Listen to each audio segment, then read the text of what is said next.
Man, didn't even use a clock. 10 minutes and 4 seconds. I think I'm actually getting pretty good at this. Because I think YouTube let me upload like a 10-minute and 4-second video before without having to edit it. So less work for me, hooray! I don't really want more work right now. Okay, so time to dig up more stuff. I'll be back. Alright, awesome. So, I was never really that big into coffee. I'm not really that into stuff that I guess you get addicted to. The whole idea of like needing something in the morning just so I can wake up was a little bit much. And you know, it's bitter stuff, so bitter things are more of an adult taste typically. So I was never really that into coffee. But I have this Starbucks coffee bag. Why would I keep this? Because it's from Singapore actually. So a few years ago I went to compete in the World Cyber Games to represent Canada in the prequel to the game that I work on right now. So it's kind of a long story, I won't get into it right now. But so we competed in a place where video games are I guess a lot bigger than they are here. Competitive gaming doesn't really exist that much in North America or South America or outside of Eastern Asia, I guess. So where did I get this Starbucks? Yeah, it's from Singapore, and we had all these gamers over from all over the world, Germany, Russia, Poland, blah blah blah. Just I think there were 40, 50, 60 countries represented, something like that.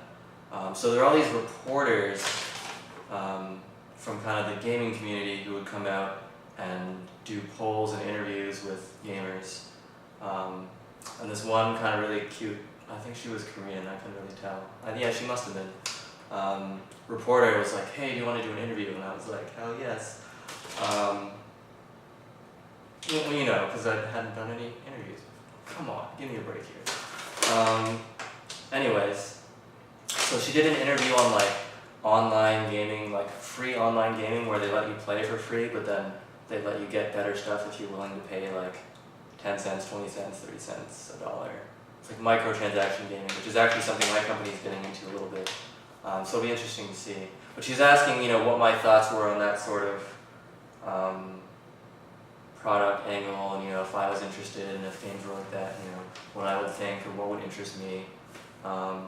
It was not that memorable of an interview, but in the end, she took me to get some sort of smoothie at Starbucks, and she, well, I guess that's all she did, and I kept the bag because it was a really interesting bag, and I needed stuff to store things. And in here I have stuff like my penny. Seriously, it's like seems pretty unnecessary, but to keep track of us, we had like these bib things that we had to wear. So I'm like B3, kind of ridiculous. And you just don't find this stuff anywhere. So I figured I would keep it, and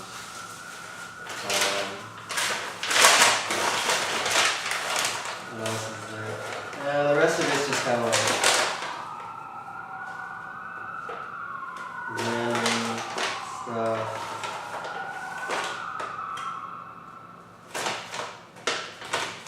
What is all this? More like birthday cards and I just kept a bunch of memorable things in this bag, I guess.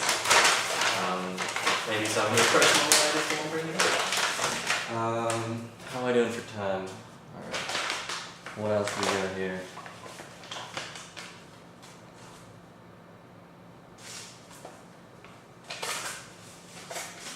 So much stuff.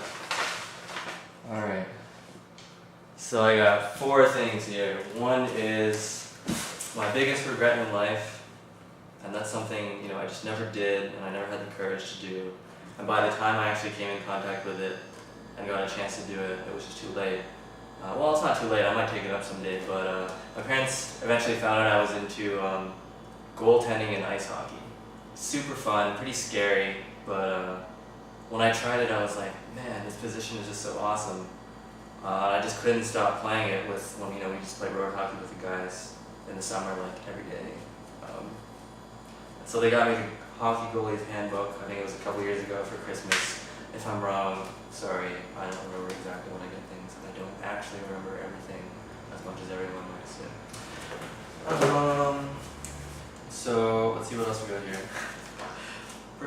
realtor notepad like stuff, no. And I had nothing to write on at the time, and I kind of wanted something small and convenient. So back when I first moved to British Columbia,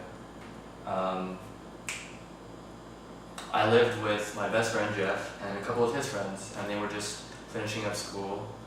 And it was only for a couple months till I found my own place, which ended up being with them again, just with more space and more bedrooms and such.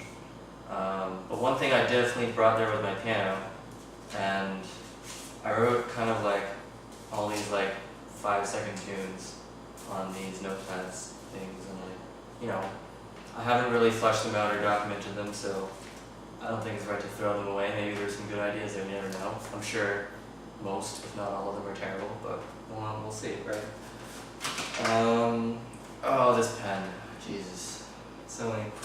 So I can be a bit of a dramatic guy at times, and it seemed like whenever I wanted to write like a really important letter or something meaningful, I bought like this $50, oh wait, there's a price tag on it, $40 fountain pen,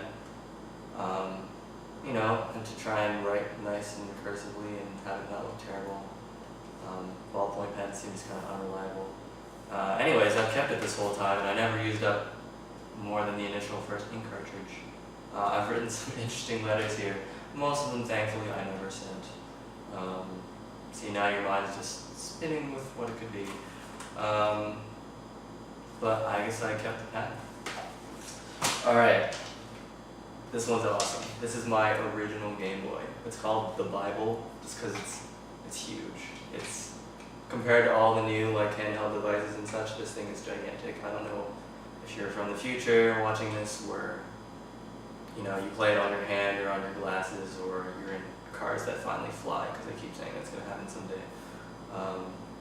But this was my original Game Boy, where I would play just hours and hours of Tetris, and we'd link them up to other Game Boys, and I would destroy my string quartet at Tetris. Honestly, it was funny, we're all in this string quartet, and everyone's a math wizard, except for one guy, sorry Joseph. But these other two guys, Malcolm, actually I don't think Malcolm was in the string quartet, but oh well. Malcolm was off in there, and then Max, you have no idea who these people are, but these were like really, really smart math people. So, and they were also pretty good at Tetris, but honestly they just get laid out every single time we played. So that's something I'll bring up if you know me, and you think you got some skills in Tetris, I will, I don't know, I'll be cocky, I'll say I'm probably just going to take you down, I think. And if you beat me, then totally I would be humbled, and that would be awesome. If I could actually have a friend or a relative who could, play me in Tetris. I don't mean to say that entirely out of a big-headed space, it's just part of me is bitter that when I went to work at a video game company and I sent out a company-wide email and said, hey, who's good at Tetris? Do you want to play against each other in Tetris? 200 people, 0 replies. Totally lame. Anyways, probably coming up on 10 minutes again, so I'm going to, it's probably not even 10, but I just want to be safe.